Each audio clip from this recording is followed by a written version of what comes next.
Welcome back to the Last Days Book Club, where we're reading a short story by Bradley Booth entitled Bread from Heaven. Bradley Booth is also the author of our last short story, Bibles for Breakfast, and also the book, The Miracle of the Seventh-day Ox. In our last reading, we covered the first 3 chapters of the story, where we met Pastor Sergei Petrovich of Moldova, as he was going to a secret meeting of pastors and conference officials to elect a new president for the Moldova conference. Such meetings were illegal, and the KGB would do everything it could to discover and break up these meetings and arrest the participants, where they could be charged, beaten, tortured, or even executed. Nonetheless, this meeting took place undetected, and Pastor Sergei went home relieved to have a good night's sleep. However, after he had fallen into a deep sleep, there was a fierce pounding on his door. It was the KGB. Though they had no evidence of his attending the meeting, he was arrested and taken away from his lovely wife Lena, who could not hide her tears despite his encouraging words. They both knew that anything could happen in these days of the former Soviet Union, and that they might never meet again. We pick up the story today in chapter 4. At the KGB headquarters, Sergei was immediately taken to an interrogation room.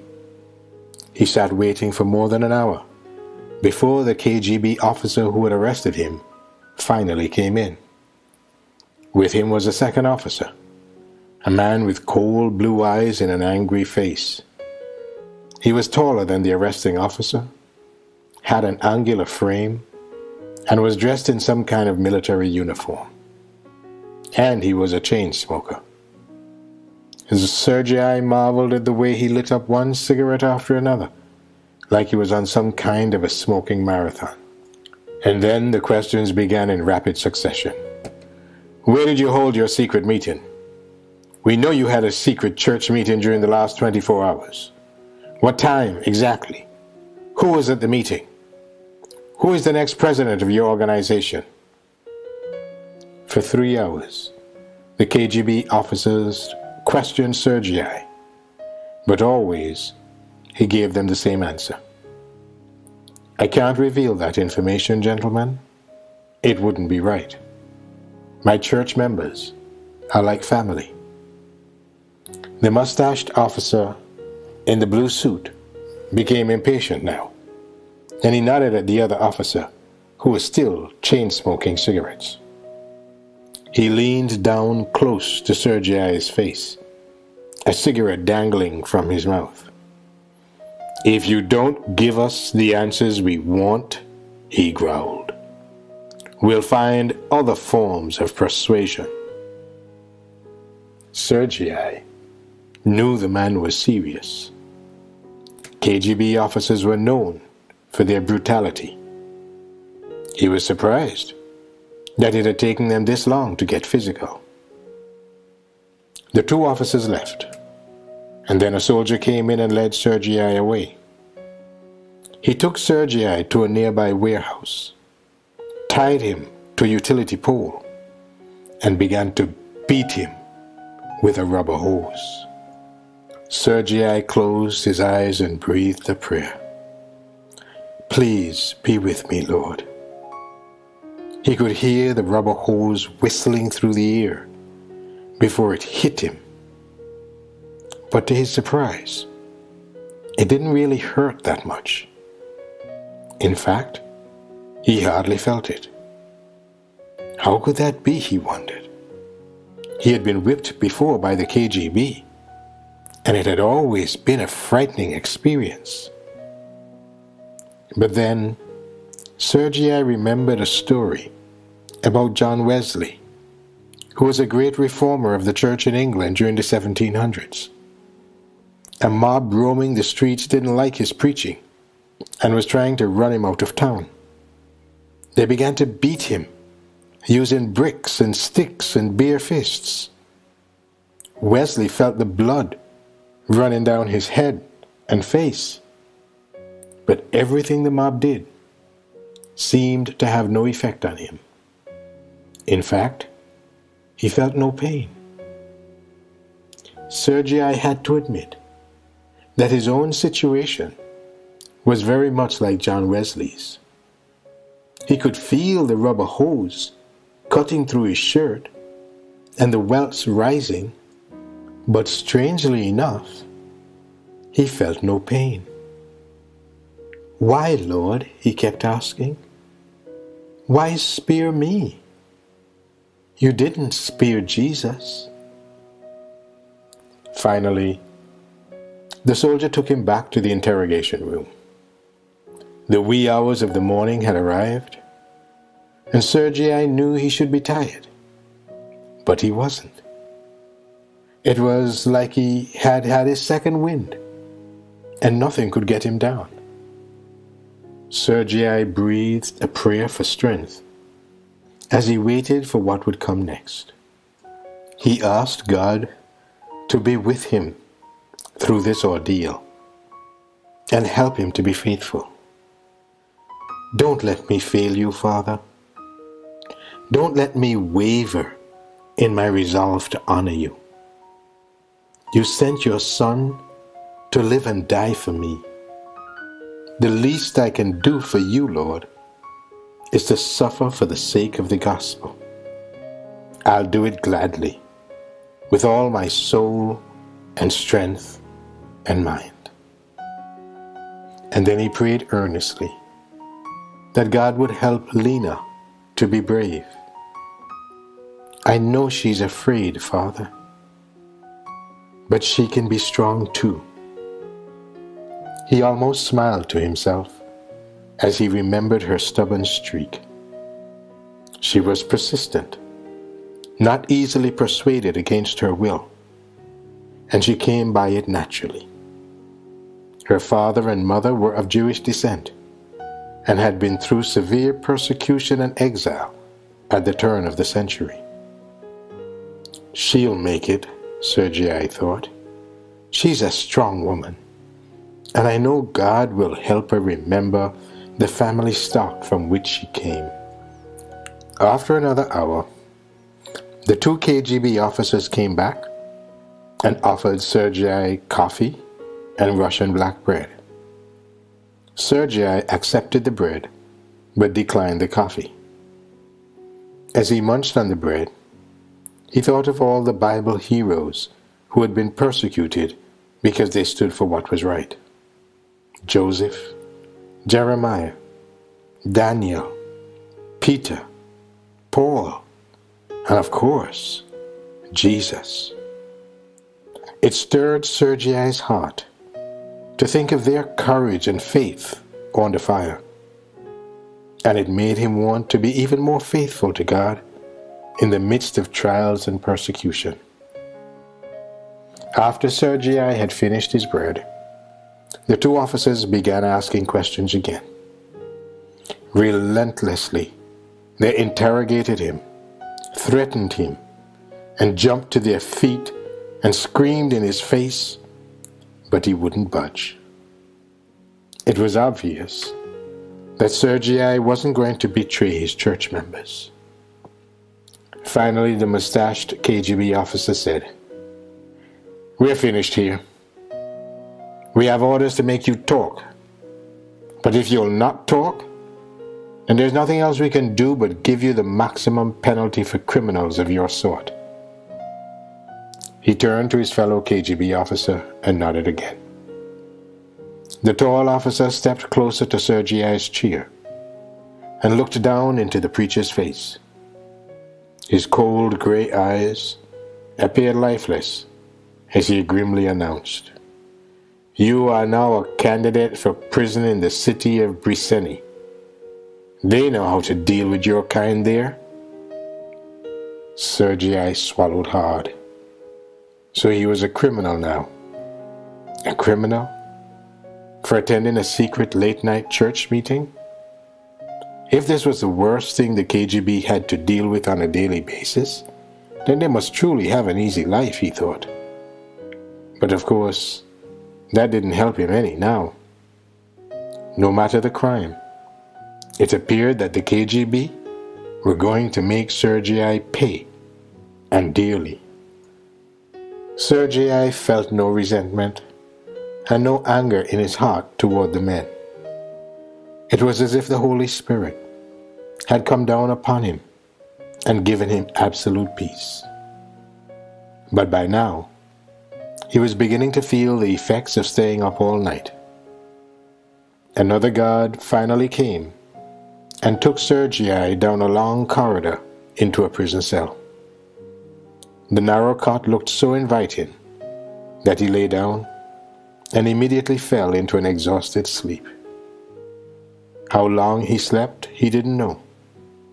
But when he awoke, a guard was bringing a tin plate of food into his cell. Sergei still had his pocket watch and pulled it out to find it was already late afternoon. He ate the borscht and black bread on his plate, and then asked the guard if he was allowed to write a letter to his wife.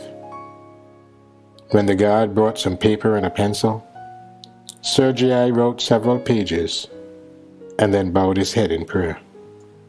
He was willing to endure any hardship for God, but he felt badly that Lena had to suffer too.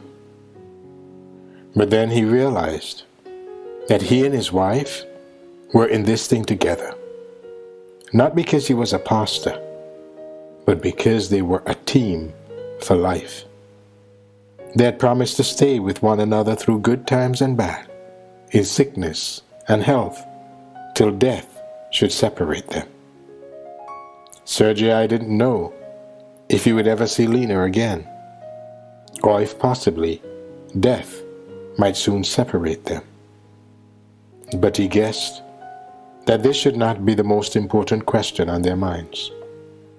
More importantly, would they be faithful to God no matter what? Sergei sat on the edge of his cot and thought about all that had happened in the last 24 hours. He had been arrested by the KGB and put through the worst of interrogations. But now, after all that had happened, something else came suddenly to his mind. Were the other pastors safe? Sergei couldn't ask anyone. If he did, the KGB might go after them too, and that would be a disaster. 14 other men might then be arrested, and that would be tragic for the church. The end of chapter 4. Chapter 5. Sergei lay back down on the cot, put his hands behind his head, and looked up at the ceiling. The biggest question in his mind now was, how had the KGB known that there was a meeting? Someone had evidently heard enough to make the connection. They had to. How else would the KGB officer have known enough to come to Sergei's house to arrest him? But then again, who could say? As the KGB officer had said, they didn't need proof, only suspicion of such actions, and a good excuse to arrest an Adventist preacher. Sergei had been detained all night. He had been through all the usual interrogation procedures he had ever heard of. Persistent questioning, shouting, and screaming in the face of the victim, bright lights, and threats that intimidated him psychologically. And of course, the beatings. Sergei had to be honest with himself. He had expected such treatment by the KGB. As a witness for Jesus, he couldn't even really say he had been unjustly treated. Not if he chose to accept Jesus' challenge, that Christians who preached the name of Jesus would suffer for the sake of the gospel. And he had broken the law after all. The laws of the land said that people were not to meet in secret meetings under cover of darkness. Sergii and his fellow pastors had tried to conceal the meeting, and from that standpoint, they had done it illegally. They were guilty, and now Sergii was paying the price. But the laws of the land could not compete with the law of God. Sergii knew he could not allow the intimidation tactics of the KGB to interfere with God's gospel commission to the world. Jesus had asked Sergii to do his part in spreading the message of salvation to Moldova, and Sergii had accepted the challenge, no matter what the price. If Jesus suffered for crimes he never committed, then Sergii guessed he could do the same. The Son of God was humiliated and beaten and then executed. Why should a mere pastor in the heart of Moldova be surprised if God asked him to do the same? As Sergii lay on his cot in his prison cell, he remembered the words from a passage he had memorized long ago. Christ was treated as we deserve, that we might be treated as he deserves. He was condemned for our sins, in which he had no share, that we might be justified by his righteousness, in which we had no share. He suffered the death which was ours, that we might receive the life which was his. With his stripes we are healed. More than ever before, these inspiring words helped Sergii put Jesus' great sacrifice into perspective. These words made him want to go the extra mile and endure any possible hardship for Jesus. His prayer was that he might be worthy to suffer for Jesus' sake. But Lena's safety also weighed heavily on Sergii's mind. He only hoped that she would not have to endure hardships beyond her strength. This was his heart cry to God as he lay on the hard cot in his prison cell. His mind now shifted to his destined fate. Briceni.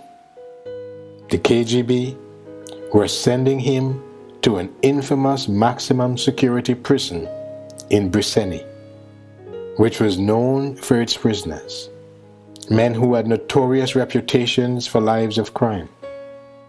To be imprisoned in Briceni would be an experience indeed. And that was the understatement of the year. Would he live in fear daily? Would his life be in danger? He could hardly imagine it otherwise. Time would tell.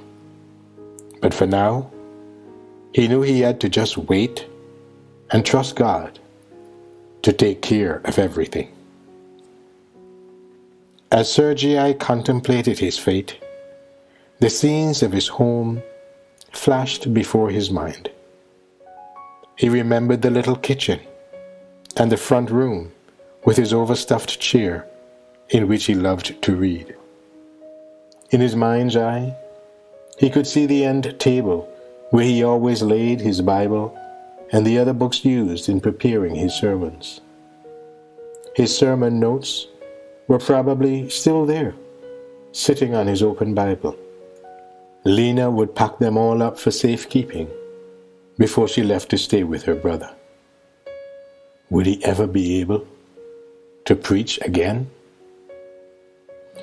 I guess the sermon will have to wait, Sergii sighed ironically as he stretched out on the cot and closed his eyes. For now, he had bigger and more important sermons to give. His own sermon in shoes was about to begin, and he knew that it would be far more vivid than any sermon of words that he might give from the pulpit. and far more effective. God would see to that. He was sure. The next morning, Sergei was put on a slow-moving train to Briseni. The northern city was less than 200 kilometers from Kehul, but the train was stopping frequently to pick up and drop off passengers along the way. For the better part of a day, Sergei rode the train with another prisoner. The two of them were handcuffed and given only one scant meal of bread and water at noon. Sergei smiled at the simple meal. He remembered the promises in the Bible that assured him his bread and water would be sure. "You're keeping your promise," he reminded God, with a wry sense of humor. Sergei glanced out the window from time to time, watching the peach and plum orchards pass by. The southern region of Moldova was known for its vineyards, and they made for a very picturesque landscape from the train window. He could hardly believe that a picture of such serenity could be his on a morning when he was on his way to prison. Time and again, he found himself bowing his head and praying that God would sustain him through the coming trials. Other passengers traveling to various destinations occupied the same train car with Sergei. Although 2 guards had been assigned to transport the prisoners, they were pretty lenient and allowed the prisoners to get up and stretch their legs now and then. By mid-morning, Sergei was visiting with the passengers sitting next to him on the train car. Some eyed him suspiciously. With handcuffs on, they figured him to be some kind of criminal. But Sergei was a likable man and not easily discouraged by such conditions. And he was not one for self-pity, even under the circumstances. He leaned toward one of the passengers and said with a twinkle in his eye, "I've been asked to go to Briseni to represent the God of heaven. The government has chosen me for the job because they know I'm a man of principle." People were listening, but they were also watching the guards warily. If Sergei was a prisoner, why was he being so pleasant? Why was he talking about God so cheerfully? On the other hand, if he really was a criminal of some kind, they wouldn't want to show too much interest in him or be thought of as sympathizers. The guards seemed almost indifferent to Sergei and his ability to entertain the passengers, and they finally headed out the back door of the train for a smoke. At that point, people really began sitting up and taking notice. "What do you do for a living?" a man about his age asked him. "I'm a pastor," Sergei said quietly. "God called me to preach the gospel of Jesus in my hometown.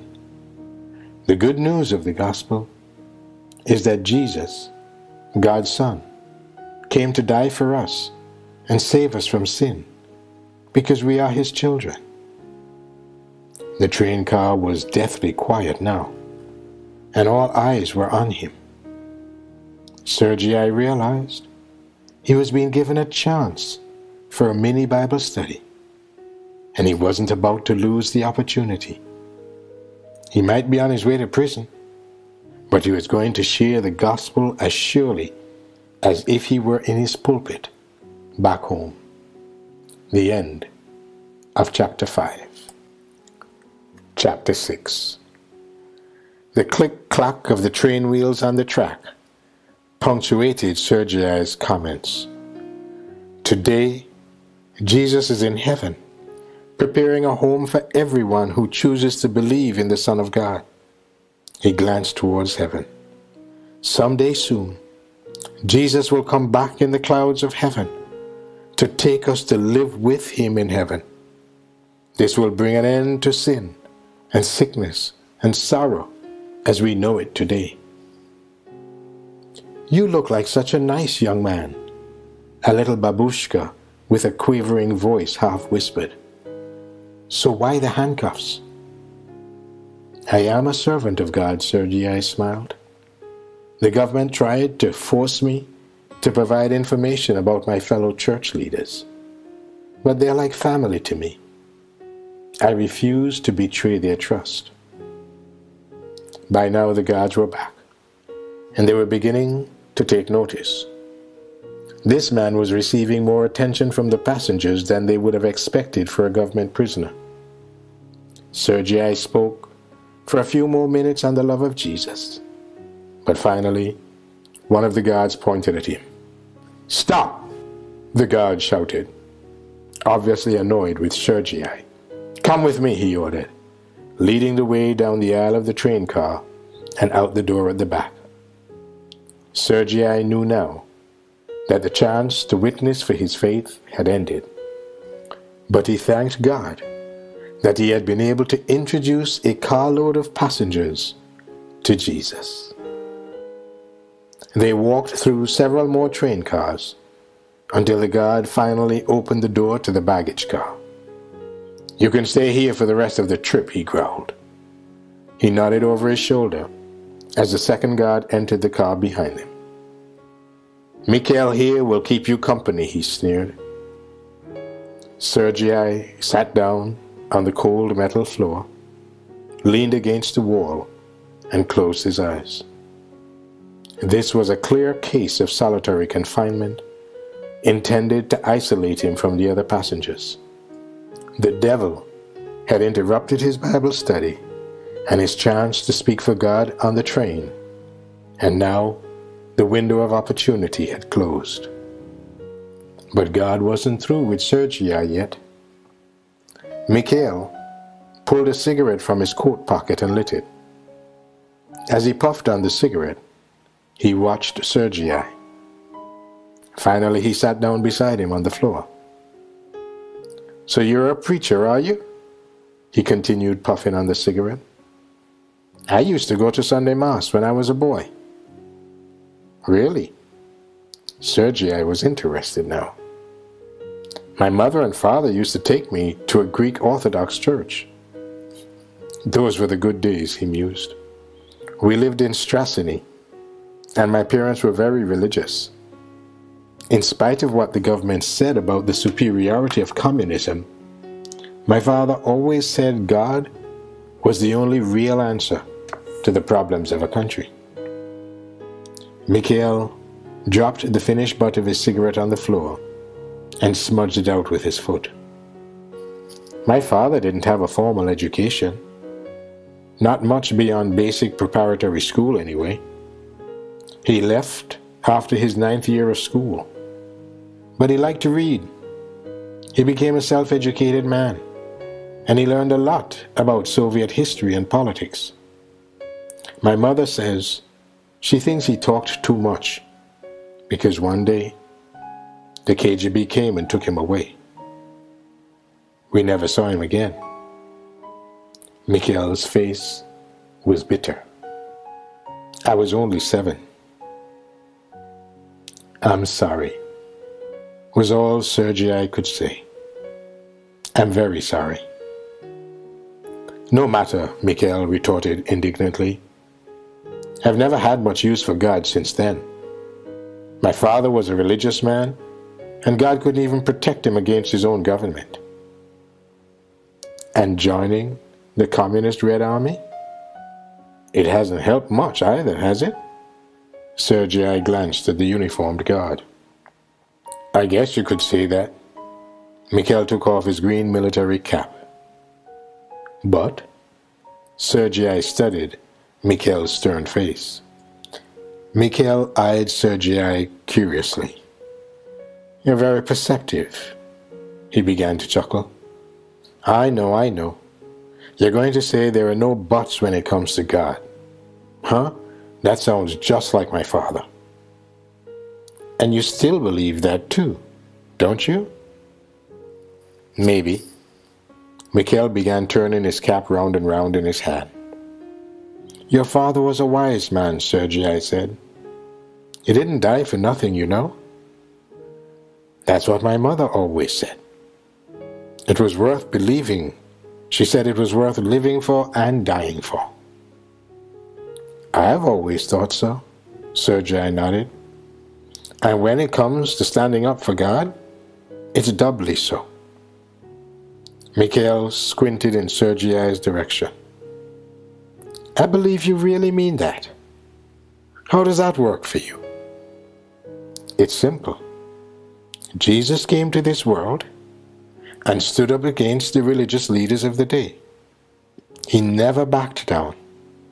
And in the end, they crucified him on a cruel cross. Sergei's voice was solemn. Jesus was not afraid to do this for me.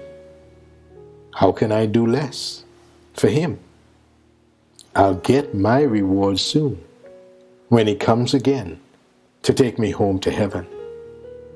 For now, I'm content to represent him here and tell as many people as possible about the good news of the gospel. Wow! Mikhail hung his head again in respect. You sound so sure of yourself. I am. And you can be too, Mikhail. Just believe it. This is your chance to be sure of your salvation. Why not do it here, today? We can pray about it now if you want. And so they prayed after their heartfelt discussion. And Mikhail gave his heart to Jesus. It was all so moving for Sergei that he didn't know how long they had been riding or how far they had come. Only as he felt the train start to slow and the brakes begin to squeal did he realize the trip was nearly over. The next stage in his ordeal was about to begin. What would it be like in the government prison? What would they put him through? Would he have to suffer much? Would he remain faithful to God? There was no doubt in Sergei's mind that by God's strength he would make it. And through it all, he would continue to be a brave witness for God. He had to. How could he do anything else? After all, Jesus had suffered so much for him. The end of chapter 6 of Bread from Heaven.